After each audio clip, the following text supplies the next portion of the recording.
Dyma'r myfyrdod ar gyfer Sul y Cofio. A wi ar y Sul y Cofio yn feddwl am anwyliad ac yn feddwl am rai sydd wedi colli rai wy'n troi nôl at heddwch unwaith yn rhagor. Chos dyna dylai dathlu wrth gwrs yw heddwch nid rhyfel. Oherwydd rhyfel i ni'n gorfod cofio. Ni ddarllen tair adnod o Salm 9. Mae'r arglwydd yn hafan ddiogel i'r rhai sy'n cael ei gorthrymu, yn hafan pan maen nhw mewn trafferthion.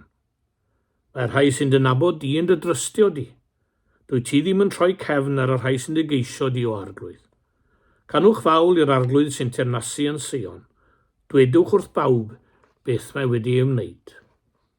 A fel testyn i'r myfyrdod, dwi'n troi adnod 9 sef yr adnod gyntaf yn yr geiriau. Mae'r arglwydd yn hafan ddiogel i'r rhai sy'n cael ei gorthrymu, yn hafan pan maen nhw mewn trafferthion. Mynegodd rhywun mewn sgwrs adeg wythnos olaf y ganrif ddiwetha. Does gyda ni'n lot i fragian am bwyty, meddwl am yr holl ryfeloedd a fi.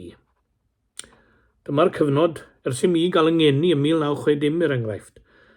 Rhyfel Vietnam, rhyfel cartre Nigeria, Gogledd Iwerddon, rhyfel cartre Pakistan, Angola, Iran, Iraq, y Falklands, rhyfel y Golf, rhyfel cartref yn Iwgoslafia, rhyfel yn Somalia, Kosovo. A cafodd nifer ohonoch eich magu yng nghysgod yr ail ryfel byd, ail ryfel byd. 2 ryfel byd yn y ganrif ddiwetha.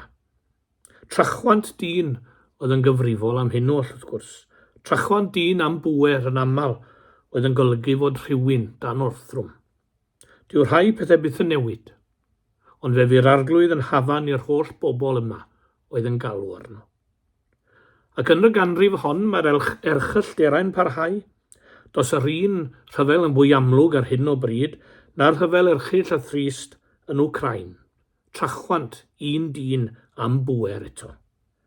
Am deuluoedd fydd rhaid aberthu anwyliad yr ydym yn cofio ar Sul fel hyn. Mae'n abennill sydd yn adrodd cyfrolau am ddynoliaeth. Felly am nad oes uffern gan Dduw ar gyfer dyn, ymrof medd dyn, i lunio uffern i mi fy hun. Achos dyna yw rhyfel a gorthrwm yn dyfe, rhyw fersiwn o uffern. Mae ffilmiau megis Saving Private Ryan a'i tebyg wedi bod yn graffig iawn wrth ddarlunio'r rhyfel. A dyma reality rhyfel wrth reswm. Nid rhyw jingo istiaeth a chwifio baneri a dynion yn dychwelyd yn hapus at eu cariadon a'i gwragedd fel mewn hen ffilmiau. Dioddef a lladd a cholli brawd a chymar yn y modd mwyaf erchyll. Dyna yw rhyfel. Ffoaduried, yn union fel y trieiniaid sydd wedi dod o Wcrain yn ein dyddiau ni.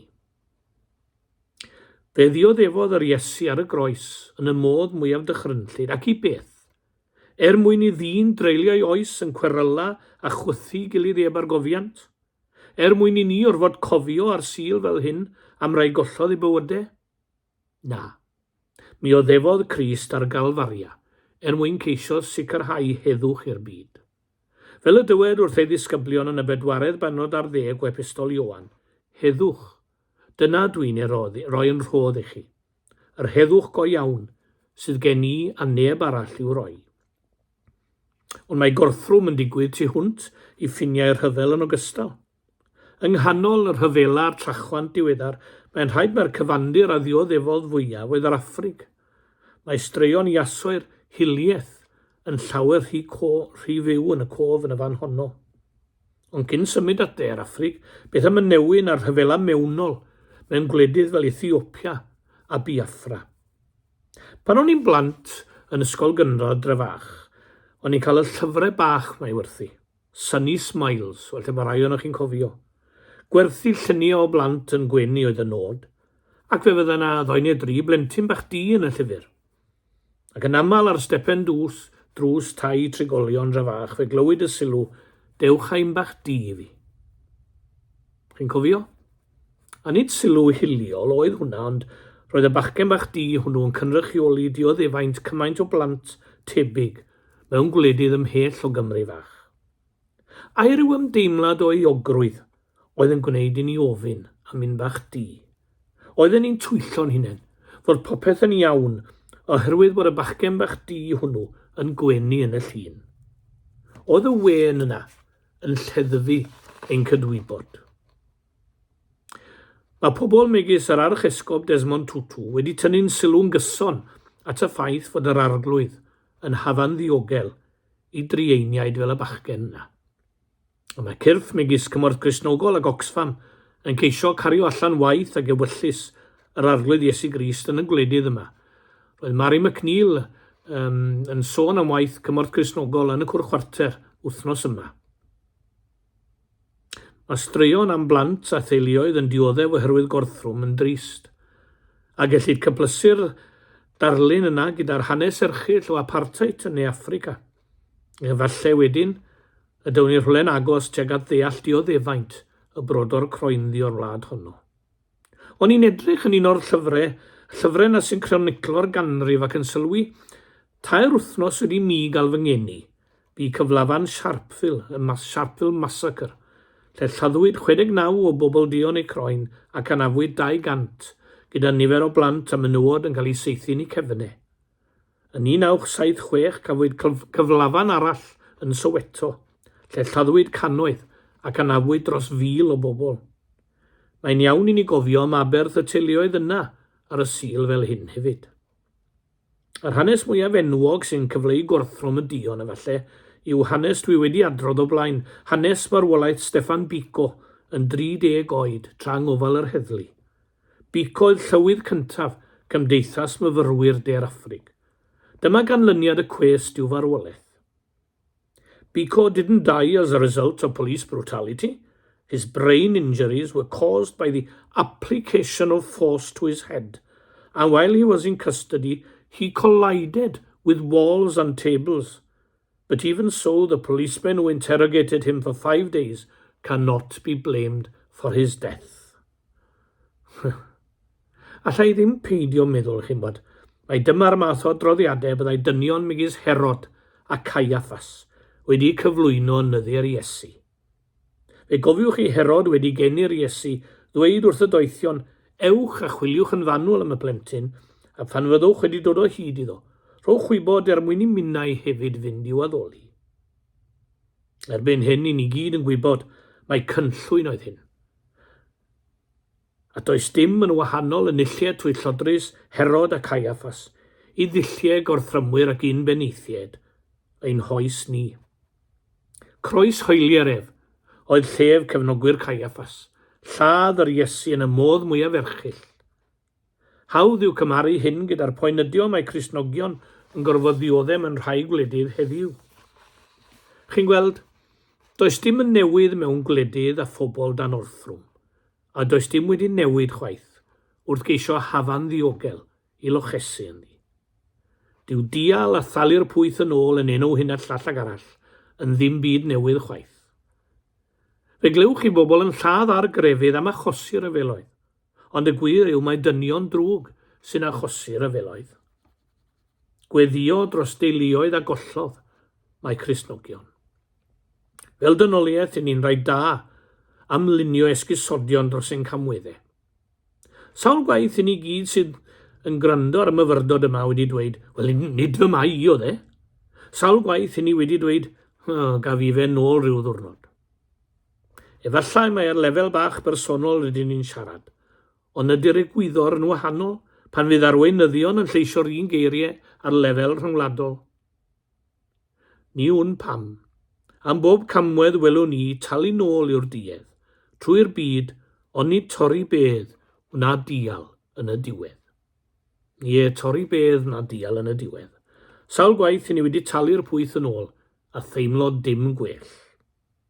Mae'n addywediad da sydd yn mynd fel hyn, cerwch eich gelynion, does dim yn ei gwylltio'n fwy. Ac o'n i dyna neges ar arglwydd Iesu Grist. Does dim egwyddor mewn gorthrwm a thrais, fi dim eriod a fi dim byth. Dyma eiriau Nelson Mandela o'i lyfr Long Walk to Freedom. No one is born hating another person because of the colour of his skin, or his background, or his religion. People must learn to hate. And if they can learn to hate, they can be taught to love. For love comes more naturally to the human heart than its opposite. Ydy'r dyfyniad yna mynd â ni nôl i'n hadnod gyntaf, Duw cariad Duw. Mae cariad Duw yn anorchfygol wrth gwrs, a dyna pam mae gyda gef mae'r hafan ddiogel. Fe ddywedodd y diweddar Gwyn Erfil unwaith, nad ein cadw rhag y storm yma i Duw, ond ein cadw yn y storm. Wel, pan fo stormydd bywyd yn curo dyn, ni gyd yn chwilio am hafan ddiogel. Yn aml mae'r storm ar ei gweithaf adeg rhyfeloedd a gwrthdaro. Ond mae'r arglwydd wedi ffeindio nifer o ffyrdd i gyflwyno'r hafan ddiogel honno ar draws y byd. Mae'r testyn bore yma. Mae'r arglwydd yn hafan ddiogel i'r rhai sy'n cael ei gorthrymu yn hafan pan maen nhw mewn trafferthion. Yn dod o'r nawfed salm ac ar Beibl.net maen nhw'n gosod teitl y salm fel Diolch i Dduw am ei gyfiawnder. Awgryma hyn fod Duw yn gofalu am gyfiawnder, nid yn lle ni yw gwrthryfel a gorthrymu ein gelynion. Dyw'r hen egwyddor o lygad am lygad a dant am dant ddim yn dal dŵr o gwbl, gan mae lle Duw yw amddiffyn, a gan Dduw mae'r hawl i gosbi. Mae ef yn hafan ddiogel i ni, yng nghanol ein trafferthion, ac ato ef rydym yn troi ar Sul y Cofio. Fe gychwynnais y bregaeth yma drwy sôn am ryfeloedd y ganrif ddiwethaf. Mae'r rhyfela'n dal yn flaenllaw ein byd heddi ac yn fwy o achos gorthrwm na dim. Rhyfela a gwrthryfela sydd wedi arwain yn aml at dlodi a newyn. Byddai'n ddiddorol cymharu'r symiau sy'n cael eu cyfrannu tuag at ladd ym mhob rhyfel, gyda'r symiau sy'n cael eu cyfrannu tuag at wella ag achub pobl. Mae'n ddyletswydd ar y cryf i helpu lochesu'r gwan o hyd. Ond mae ddyletswydd arnom ninnau fel Cristnogion i'w cyfeirio i hafan ddiogel yr arglwydd, ac yn sgil hynny, gwneud yn heithaf i roi diwedd ar bob rhyfel. Byddai'n braf cael byw mewn cymdeithas ac mewn oes lle nad oes angen cynnal Sul y Cofio. Ond go brin fod hynny am ddigwydd tra bod trachwant dyn am bwer yn parhau i reoli. Dwi heb gyffwrdd rhyw lawer gyda sefyllfa'r ffoaduried mae'r rhyfeloedd yn ei creu. Does gyda hynny ddim byd i wneud â ni, meddech chi? Pidiwch â bod mor naif byddai fateb i sylw fel yna. Ni'n dod nôl at yr hen gwestiwn. Pwy sydd ar fai? Y dyn sy'n gwerthu'r bwledi neu'r dyn sy'n tanio'r gwn? Y treni mawr ni'n byd heddiw i bod cymaint heb gydwybod. Y dernged orau i rai aberthodd ei bywydau dros y blynyddoedd fyddai rhoi terfyn ar ryfela, ac mi ddylai pob gwleidydd a gwladweinydd fod yn anelu at hynny. Mae cri Eirian Davies am heddwch angen ei ailadrodd yng ngweddiau pob un ohono ma ddiwrnod fel heddiw. Dduw yn ef ar ddeiar o gwrando ar ein cri, plyg ni heddiw'n isel yn ymyl Calfari, a rhag bod mwyach ryfel, dy heddwch rhoi ni. Mwyn ein. Gawn ni orffen gyda gweddi. Diolch i Tio Dduw am gyfle i gofio rhai aberthodd lawer mwyn eu teuluoedd, a bydd yn fawr dy ofal o'r teuluoedd hynny ym mhob gwlad. Cynorthwya ni geisio roi diwedd ar ddioddef ac ymddygiad treisgar ar draws ein byd, gan ddechrau wrth ein traed. Wrth i ni garu ein gelynion, cynorthwya ni garu'n gilydd, a disg i ni fod yn oddefgar o'n gilydd, yn yr eglwys, yn ein pentrefi ac yn ein gwlad. Pari ni heddiw eto, gofio rhai nad ydynt yma gyda ni. Rhai sydd yn anhwylus, rhai sydd mewn ysbytau, rhai sydd ar ei gwyliau, hyd yn oed yr rhai sydd yn ddifater i fod yma. Ble bynnag bo ein cyfoedion bore yma, rwy ti yno gyda hwy. Mae Duw yn llon pob lle, presennol ym mhob man. Cymorth ni, i arwain gormeswyr yr hen fyd yma, tuag at y tawelwch meddwl hwnnw, fel na bo mwy o sôn am ryfel. Arwain dy blant tuag at fyd o heddwch, gan gofio pob un heddiw.